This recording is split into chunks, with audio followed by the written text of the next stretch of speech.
तो आज हम पढ़ेंगे कोशिका के बारे में। कोशिका क्या होती है, उसके अध्ययन को क्या कहते हैं। चलो शुरू करते हैं। तो देखिए, कोशिका के अध्ययन को हम कहते हैं साइटोलॉजी, जिसमें इसको कोशिका का अध्ययन करा जाता है, उसे साइटोलॉजी कहते हैं। प्रत्येक जीव कोशिका से बनी होती है। प्रत्येक जीव है, प्रत्येक जीव में कोशिका पाई जाती है। ठीक है, यहाँ तक कि जो हमारा बाल है वो भी कोशिका से ही बना होता है। हर जीव का एक एक अंग, हर चीज एक कोशिका से ही बनी होती है। ठीक है, तो चलिए, कोशिका सेल का लैटिन अर्थ है, मतलब जो कोशिका ये लैटिन भाषा में है। जो इसका अर्थ है वो है स्मॉल चैम्बर, अपनी भाषा में यानी स्मॉल चैम्बर। देखिए स्मॉल चैम्बर क्या होता है, एक उदाहरण से समझेंगे। जैसे कोई मकान है, मकान में बहुत सारी ईंट लगी होती हैं, ऐसे ही हमारा शरीर है, उसमें ही बहुत सारी कोशिका होती हैं, उनसे ही मिलके बना होता है हमारा शरीर। ठीक है, तो चलिए आगे चलते हैं।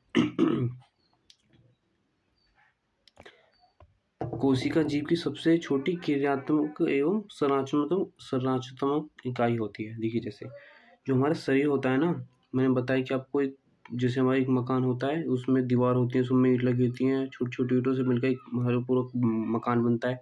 ऐसे हमारी कोशिका से पूरी बॉडी, पूरा शरीर बनता है। और क्रियात्मक, जैसे वो हमारा शरीर बना होता है ना, सब तो वो ही क्रिया करवाती है हमारे शरीर को कोशिकाएं। उनमें वो मैं आपको बताऊंगा कि आगे की कोशिका कैसे क्रिया करती हैं। ठीक है, तो आगे चलते हैं। जो कोशिका की खोज करती है ना,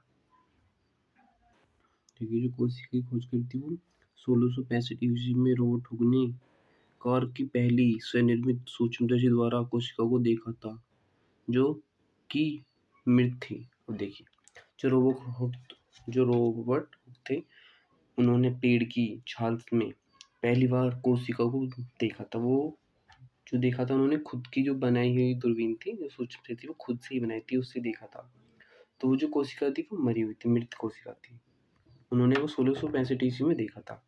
ठीक है, फिर उसके बाद 1674 ईस्वी में हमारे ल्यूवेन हुक-जियाई, उन्होंने इसी सूक्ष्मदर्शी से जो हमारे रोबर्ट हुक जी बनाई थी, सर्वप्रथम इन्होंने तो मरी हुई कोशिका का देखा था। इन्होंने जीवित कोशिका को देखा था। ठीक है,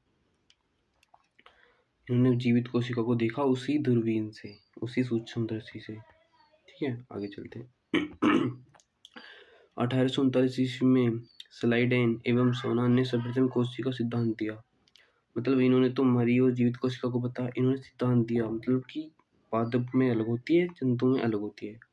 मतलब कि पेड़ में अलग होती है कोशिका और जंतु की कोशिका अलग होती है। ऐसे नहीं कि पेड़ में भी जो हमारे अंदर पाई जाती है वही होती है, और जैसे जीव में, मानव में वो होती है। इन्होंने अलग अलग उसमें बांट दिया। तो हम आगे चलने से पहले कुछ महत्वपूर्ण बिंदु देखेंगे। ठीक है, शरीर की सबसे लंबी कोशिका कौन सी होती है। देखिए, शरीर की सबसे लंबी कोशिका ये होती है तंत्रिका तंत्री, यानी हमारे ब्रेन की, माइंड की। देखिए ये ऐसी होती है, ये कुछ ऐसी इस प्रकार की होती है। सोई नहीं बन पा रही, मैं इसे बता के दिखा रहा हूँ, आपने देखी भी होगी। ये ऐसी होती है, ये हमारी तंत्रिका तंत्र कोशिका होती है। ये शरीर की सबसे लंबी कोशिका होती है। ठीक है। सेकंड, शरीर की सबसे बड़ी कोशिका। देखिए, तो शरीर की सबसे लंबी कोशिका होगी, शरीर की सबसे बड़ी जो कोशिका होती है, लंबी सबसे बड़ी, वो होती है एक फीमेल के अंडाणु की कोशिका। वो हमारे शरीर की सबसे बड़ी को, ये देखिए तो हमारे शरीर की बात चल रही है। ठीक है, वो एक जो रिप्रोडक्टिव सिस्टम में उसका तो फीमेल होती है, उसका एग होता है, उसमें सबसे बड़ी कोशिका होती है। ठीक है, अब देखते हैं थर्ड क्वेश्चन। तो थर्ड में क्या कह रहा है, सबसे बड़ी कोशिका, यानी कि इस वर्ल्ड में सबसे बड़ी कोशिका किसकी होती है, वो होती है शुतुरमुर्ग के अंडे की कोशिका। ठीक है, शुतुरमुर्ग ऐसा होता है, बना के दिखा रहा हूँ, उसकी सबसे बड़ी कोशिका होती है।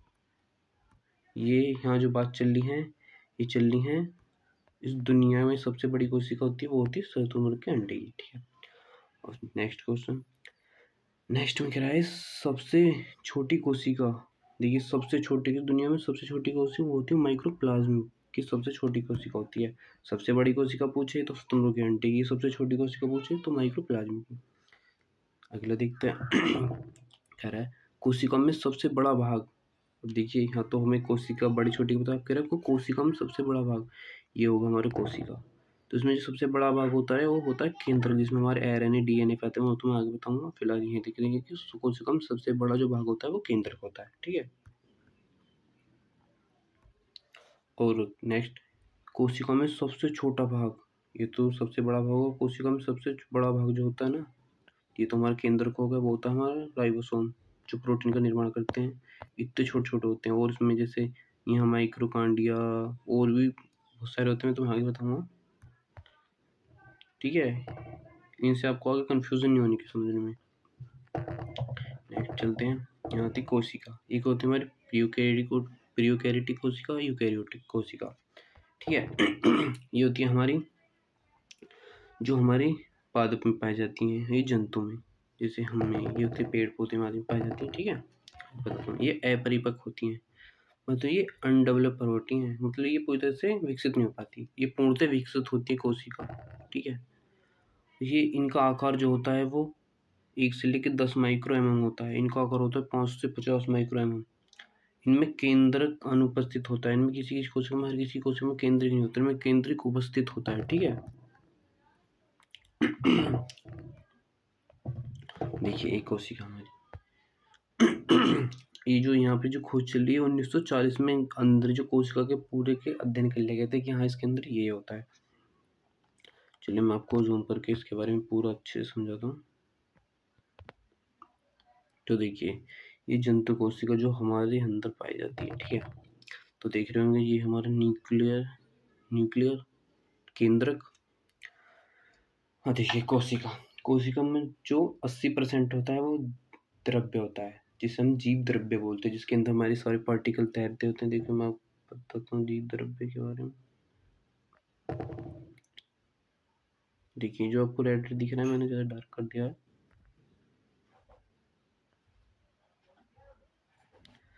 तो ये केंद्रक हो गया हमारा।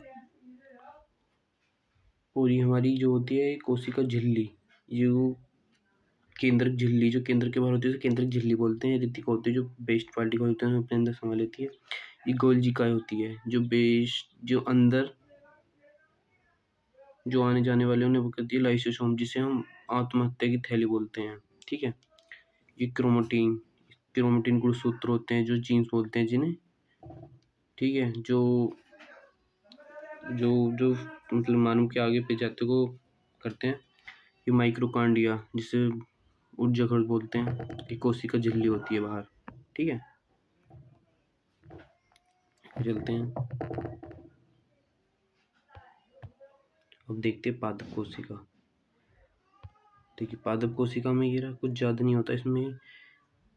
हरित लवक, सेल वॉल। अब देखिए सेल वॉल क्या होती है। सेल वॉल जो है हमारे जंतु कोशिका के अंदर नहीं पाई जाती है, पादप कोशिका के अंदर पाई जाती है। सेल वॉल होती है, आपने देखा होगा पेड़ का जो तना होता है ना बाहर का सेल वॉल, वो बहुत हार्ड होता है। वो किस लिए होता है? सेल वॉल की वजह से होता है। अगर हमारे अंदर भी वो सेल वॉल हो तो हमारी जो खाल होती है नरम नहीं हो, हमारे अंदर कोशिका झिल्ली पाई जाती है। वो सेल वॉल नहीं, सेल वॉल की वजह से ही जो पेट की बाहर की सतह होती है वो बहुत हार्ड होती है, ठीक है।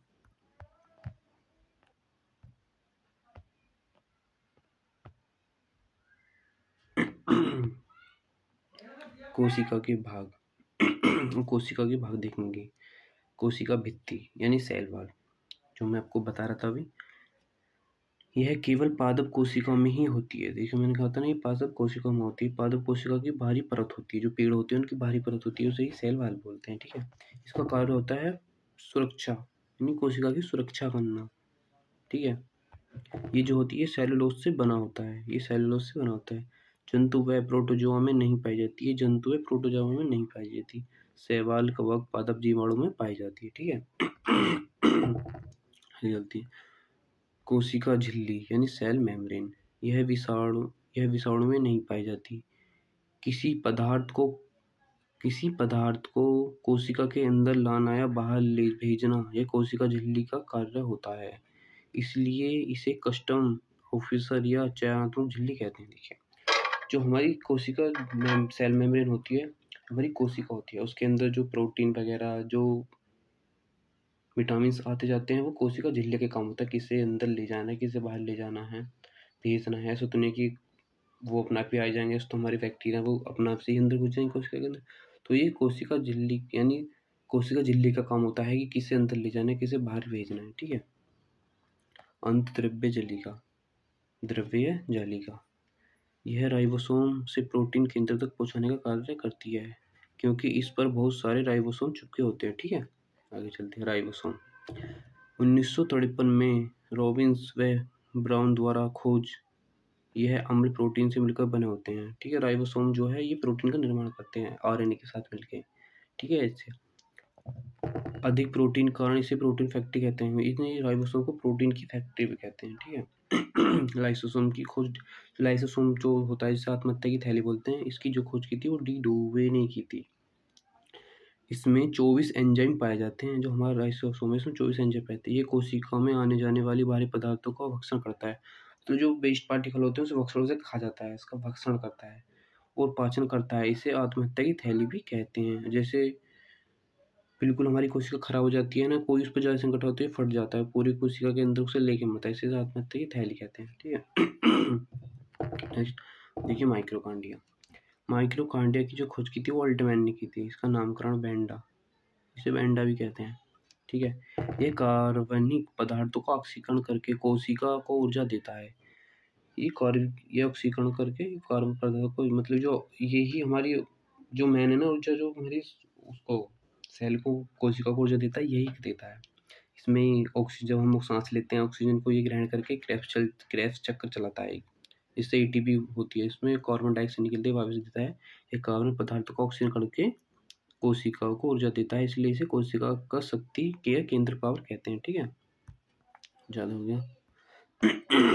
दिखती रसधानी, यह कोशिका की निर्जीव रचना, पादप में बड़ी व जंतु में कोशिका छोटी होती है, ठीक है। जो पादप होती है उनमें बड़ी होती है, जंतु कम छोटी। वैसे कहा जाता है कुछ काम नहीं होता है, फालतू की चीज़ों को सब अंदर ही ले लेता है। गोल्जी का एक खोज, जो गोल्जी का है इसकी खोज किसने की थी? कैमिलो गोल्जी ने, इसके नाम पे रख दिया इसे कैमिलो गोल्जी ने। यह सूक्ष्म नलिकाओं व थैलियों का बना होता है। ये सूक्ष्म व नलिकाओं थैलियों का बना होता है। कोशिका के अणुओं को उन नालियों की सहायता से बाहर निकाल देता है। जो कोशिका के अणुओं को उनकी नालियों से बाहर निकाल देता है, काम करता है, इसलिए इसे कोशिका या अंतरित्र भी कहते हैं, ठीक है। जो बाहर आते जाते हैं उन्हें बाहर निकाल देता है, अंदर कर लेता है। लवक, लवक क्या होता है? प्लास्टिड, यह सिर्फ पादप कोशिका में ही पाया जाता है। यह तिलवक 3 प्रकार का होता है। ये जो है जंतु कोशिका में नहीं, सिर्फ पादप कोशिका में ही पाया जाता है। पहला हरित लवक, अवर्णी लवक या वर्णी लवक, ठीक है। हरित लवक और देखेंगे क्या क्या अंतर है। पहला हरित लवक, यह हरे रंग का होता है, ठीक है। जो हरित लवक होता है ये हरे रंग का होता है। और अवर्णी लवक, यह रंगहीन लवक होता है। ये रंगीन होता है, ये हरे रंग का होता है। रंगीन मतलब कि रंगहीन का मतलब होता है इसमें कोई रंग नहीं होता। और वर्णी लवक, ये रंगीन लवक होते हैं जो लाल, पीले, नारंगी आदि रंग के होते हैं। ये जो होते हैं ये सब तरह के रंग के होते हैं, सर लाल, पीले, नारंगी होते हैं। ये तो देखिए हरे रंग के होते हैं, ये रंगीन होते हैं, इनमें कोई रंग नहीं होता। और ये होते हैं लाल, पीले, हरे रंग के होते हैं, ठीक है। हरित लवक का दूसरा पॉइंट, इसमें क्लोरोफिल होता है। इसी से पौधा प्रकाश संश्लेषण की प्रक्रिया द्वारा भोजन बनाता है। देखिए जो हरित हमारा वो जो बनाता है ना पेड़, जो प्रकाश संश्लेषण की पेड़ से अपने भोजन बनाता है वो हरित लवक की वजह से ही बनाता है, ठीक है। जो हरे पत्ते होते हैं उनकी वजह से, पत्ते में इनकी वजह से ही अपना भोजन बना पाता है। होता है हमारा वर्णी लवक और वर्णी लवक, यह जड़ों व भूमियों तीनों में पाया जाता है। ये जो ये तीनों में पाया जाता है, जड़ों में भी, तनों में भी और पत्तों में भी, ये तीनों में पाया जाता है। अब देखते हैं इसमें प्याज का लाल रंग, इन तो जो प्याज का लाल रंग होता है वह इंथोसाइनिन के कारण होता है। जो प्याज का लाल रंग होता है वो होता है तो उसमें वर्णिक्लवर है, जो होता है वो इंथोसाइनिन के कारण। टमाटर का लाल रंग लाइकोपिन के कारण। गाजर का लाल रंग कैरोटीन के कारण, जो रंग होता है कैरोटीन के कारण। चुकंदर का लाल रंग बिटानीन के कारण। हल्दी का पीला रंग कुरुकुमिन का नाम के कारण। आलू में कंदों का हरा रंग सोलिनीन के कारण। मिर्च का लाल रंग कैप्सेसिन के कारण, ठीक है। देखते हैं। बनाता है, इसे पादप कोशिका की रसोई भी कहते हैं। इसे पादप कोशिका की रसोई कहते हैं क्योंकि इसके कारण ही हमारे जो पेड़ हैं वो अपना भोजन प्राप्त करते हैं, इसके कारण ही बनाते हैं। पत्तों का रंग क्लोरोफिल के कारण होता है। पत्तों का पीला रंग कैरोटीन के कारण होता है। जो पीला हरा रंग होता है वो क्लोरोफिल के कारण होता है। पीले जो हो जाते हैं पत्ते वो कैरोटीन के कारण होते हैं। ठीक है। तो चलिए आगे देखते हैं। तो चलो दोस्तों, आज के लिए इतना ही। मिलते हैं कल। Thank you.